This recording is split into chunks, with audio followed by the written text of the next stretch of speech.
Hürmetlik vatandaş bugün çislağı 2024 yıl 12. ayının 22. günü Abdigi yakşembe vatandaşım endi vaziyet doğrusu toxtalaylı bir haftalık. 12. ayının 16. günü Amerika Qo'shma Shtatlarida yeni saylangan prezident Donald Trump Florida shtati o'zining oromgohida prezident bo'lib saylangandan keyin tunji qatam shundoq deyildi matbuotda. Tunji qatam muxbirlarni kutib olish yig'ini o'tkazib shundoq dedi vatandosh. Jungo bilan bo'lgan dialogni davomlashtiramiz. Ve Xi Jinping bilan hamkorlashib dunyodagi har qanday masalani hal qilamiz. Ikkili jumla so'z. Mushu to'g'ri to'xtalayli bu qachon 12. ayning 16. kuni vatandosh. Atşılar 12. ayının 17. günü Jungo'nun Tashqi ishlar ministri Wang Yi Beijing'de diplomatiya ishlari to'g'risidagi yillik xizmatni xulosalagan bir yig'inda shundoq dedi vatandosh. Biz Amerika Qo'shma Shtatlari bilan hamkorlashib dunyoning ishlarini hal qilishni, barliq ishlarni hal qilishni qo'llaymiz ham himoya qilamiz.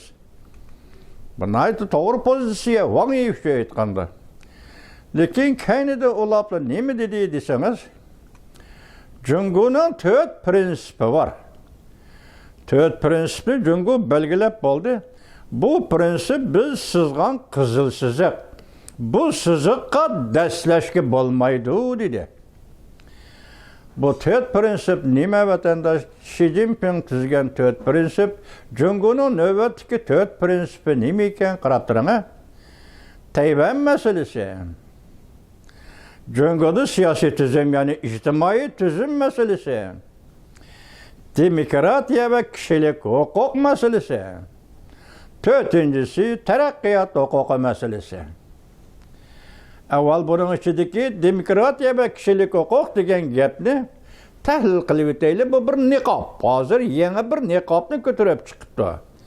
Asl Tayvan masalasi degandek uning keyindan Xinjiang masalasi, Tibet masalasi, Hong Kong masalasi deb mundaq qator tartibli sanalib kelayotgan edi. Hozir faqat Tayvan masalasini masala deb olib qolib, Tibet va Xinjiang, Shangang masalasi, Hong Kong masalasini kishilik huquq va demokratiya masalasi degan niqobning ichiga olgan gap vatandosh. Qanday bo'lishidan qat'iy nazar bu yerda bir haqiqat qarab turing. Nima haqiqatdan? Masalan, prezident Trump 12. ayning 16. kuni Floridada muxbirlarni kutib olish yig'inida biz Jungo bilan Xi Jinping bilan birlashib dunyodagi har qanday masalani bartaraf qilamiz deganda sizning tasavvuringiz nima paydo bo'ldi o'ylab boqing. Dunyodagi har qanday masalani bartaraf qiladigan bo'lsa, buning ichida Tibet masalasi bormi, Uyg'uriston masalasi bormi deb darhol tasavvur qilasiz vatandosh. Esingiz shu kil, tasavvuringiz shu kilda vatandosh. Lekin konkretlik yo'q.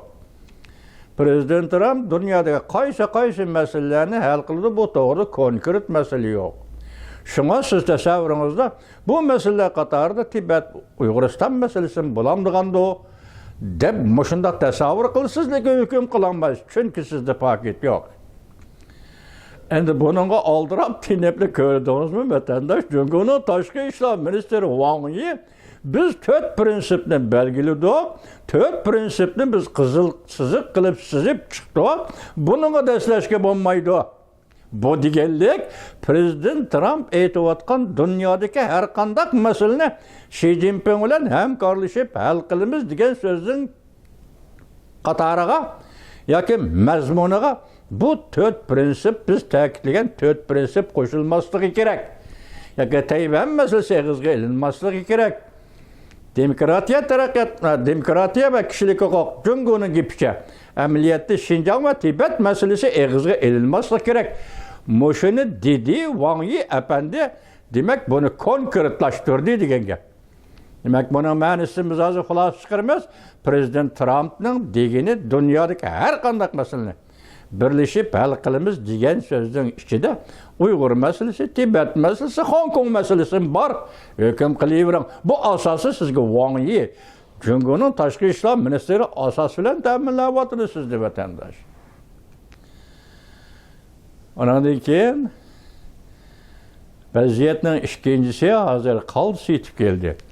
Shu vaqtda prezident Trump ondan avval men Jungo Kompartiyasining sekretari Xi Jinpingni Washingtonda o'tkaziladigan murosim, ya'ni prezident Trump murosim o'tkazib Oqsaroyga kiradigan paytdagi murosim.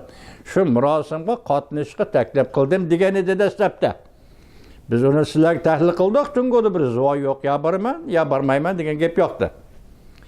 Ya'ni shundoq ahvolda turganda prezident Trump 12 oyning 16-kuni ya'ni shuni eg'iz qilib, Reis Xi Jinping bilan birlashib dunyodagi har qanday masalani hal qilamiz deb bu ikkinchi qatim chaqiriq edi.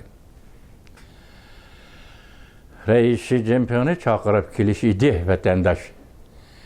Endi hozir to'satdan bugun 21-kuni tuniga nima ish bo'ldi desangiz, nima ish yuz berdi desangiz, ijobiy ish tamam. Yaponiyaning marhum vaziri Shinzo Abening ayoli Ambi Jauhui tuyuqsiz emas balki maslahat bilan yo'llandi. Ambi Jauhui Washingtonga kelib, Washingtondan Floridaga berib prezident Trump bilan ko'rishdi. Prezident Trump bilan ko'rishganda prezident Trumpning xonimiga firistlaydi demoq, Melania mu o'ltirishdi suhbatda billa bo'ldi. Birinchi masala eg'iznetib muhokama qilgan masala. Mesela Rossiya, Jungo, Amerika 3 taraf, Yaponiya 4 taraf munosabati qanday munosabat bu bir. İkincisi nuqtali qoldi muhokama qilgan masala Tayvan atrofida voqea yuz berganda. Ya'ni bu nuqtada Jungo hozir dunyo tinchligi tahdid. Bu so'z prezident Trumpning og'zidan chiqdi vatandosh.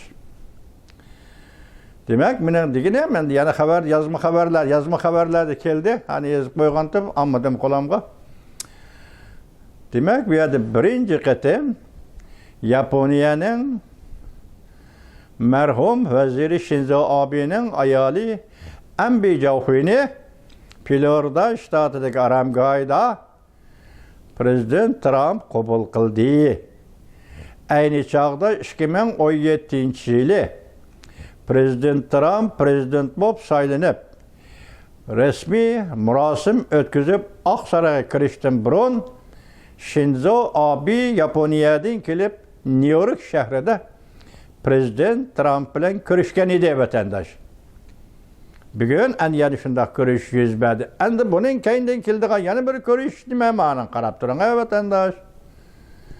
Jungo Xalq Cumhuriyetining raisi, Jungo Kompartiyasining sekretari, hozir Jungo Harbiy ishlar komitetining raisi bo'lib qoldi. Hozir Jang Yusha gapda sizlarga so'zlab bo'ldi. Butun harbiy huquqni tartib oldi. Reis Xi Jinpingning qo'lidan tartib oldi. Hozir bu kishi yaqindan beri ma'qul degan so'zni oshkora ifodalanmagan bo'lsa-mu, Washingtonga kelib prezident Trump o'tkazilgan murosimga qatnashishi mumkin degan xabar bugun keldi, saqlab qo'ydim. Buni Wall Street gazetining xabari ekan, bu ishonchli xabar bo'ldi vatandosh. Shuningdan qaraganda birinchi bo'lib yaponiyalik mehmon Floridada Amerika Qo'shma Shtatlarining prezidenti Donald Trump bilan ko'rishdi. Tayvan atrofida voqea yuz berganda. Ikkinchisi prezident Trump dediki, Jungo Tayvan bo'g'izishini tahdid. Batagidama endi ikkinchisi uning keyindan hozir Reis Xi Jinping Jungoning raisi Washington kelib murosim qatnashadigan bo'lsa, demak yanala birinchi qadam avval Yaponiyaning keyindan Jungo murosimga kelib qatnashgan bo'ladi vatandosh. Bunun üzümü Prezident Trump'ın diplomatiya sahası g'albisi bulup hesaplanıyor. Çünkü bir devletning rahbarini, Jungodek bir raqobat jarayoni turayotgan bir devletning rahbarini chaqirib keldi degan gap. Onu ekilib Beijingda Washingtonda murosim qatnashdi degan gap. Bu diplomatik munosabat ikki davlatning diplomatik munosabatida muhim o'rin turdi vatandosh. Bu qaltis gap. Qaltis gap ekanligi kelgandan keyin yoki suhbatlashadi. Suhbatda qaysi mavzular o'tirib qo'yiladi. Biz boshda aytgandik, Rais Xi Jinping bilan birlashib dunyodagi barliq masalalarni hal qilamiz degunicha qaysi masalalar o'tirib qo'yildi. Bu oldimizda, balki bu ish 1-oyning 20-kuni oldimizda Rais Xi Jinping bilan Prezident Trump ko'rishganda o'tirib chiqishi mumkin vatandoshlar. Bugungi vaziyat mana mush yerda Jungoning ichki qismida aytganda yana tekrar cümleler. Mesela armiya yetkaş huquqini Januyisha oldi. Hozir kayni-kaynidan cho'ng generallar, cho'ng harbiy amaldarlar qo'lga olindi. Rais Xi Jinping bilan qarshilashdi, masalan. Generallar armiya ishi butunlay qarshilashdi. Rais Xi Jinping pulni tutib oldi. Pul, maliyani bo'g'ib oldi. Generallar, harbiy odamlar bunga norozi bo'ldi. Mush ziddiyatlar taraqqiyotchilik ketyapti Jungoda vatandosh. Endi buning Jungoning taqdiri to'g'risi xilma-xil gaplar. Bu yerda bir nuqta. Jungo bir o'zgarish davri yaqinlab kelgan vaqtda xilma-xil gap o'tirg'i chiqdi vatandosh. Uning bu gaplar o'tirg'i chiqqan yer xilma-xil matbuotlar ko'rdingizmi? Tor betlari, xilma-xil xususiy ijtimoiy matbuotlar xilma-xil tahlil qildi, biz sizlarga yetkazib turamiz. Mana shunday gaplar bugungi vaziyat eng asosiy mana shu. Ya'ni Prezident Trump bilan Yaponiya marhum Shinzo Abening ayoli Abe Javqo'y Pilarlarda ko'rishdi. Hozir Wall gazetasining xabarida bu qatam 1-oyning 20-kuni Washingtonda o'tkaziladigan murosimga, Prezident Trumpning Oqsaroyga kirish murosimiga Rais Xi Jinping kelishi mumkin, qatnashishi mumkin degan xabar yetib keldi. Bu siz biz diqqat qildik va ko'ngil bildigan. Uchinchi vaziyat. Hozir Tayvanda bir xil shamol. Tayvanda bu shamol nima desangiz, hozir bir hafta bo'lay dedi. Gomindanning sobiq raisi va shundaqla Tayvanning sobiq prezidenti Ma Ying-jeouga vakillar umigini boshlab hozir Beijing keldi dedi.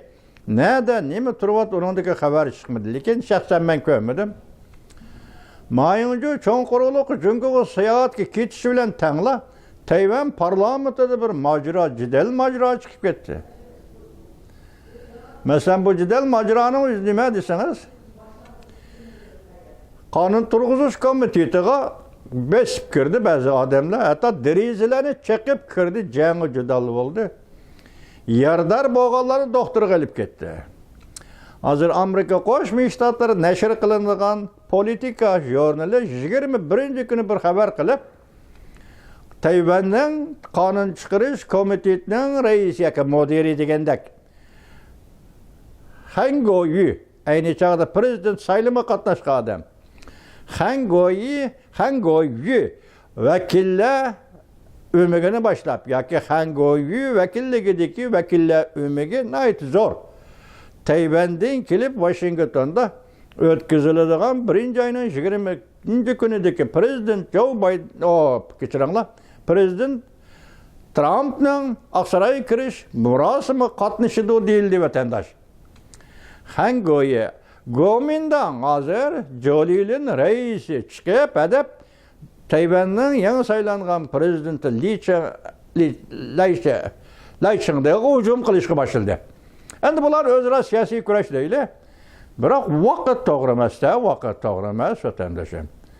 Hozir ikki narsa o'tirg'azda taqilib kelganda Prezident Trumpning taklif qilishi bo'yicha Rais Xi Jinping murosimga keldigan bo'lsa, o tarafdan Tayvan tarafdan masalan Gomindanning Han Kuo-yu yetakchiligidagi qonun chiqarish komitetining boshlig'i yetakchiligidagi Tayvan hukumati yoki Lai Ching hukumatining vakillar umiga kelib Washingtonda murosimga qatnashgan bo'lsa,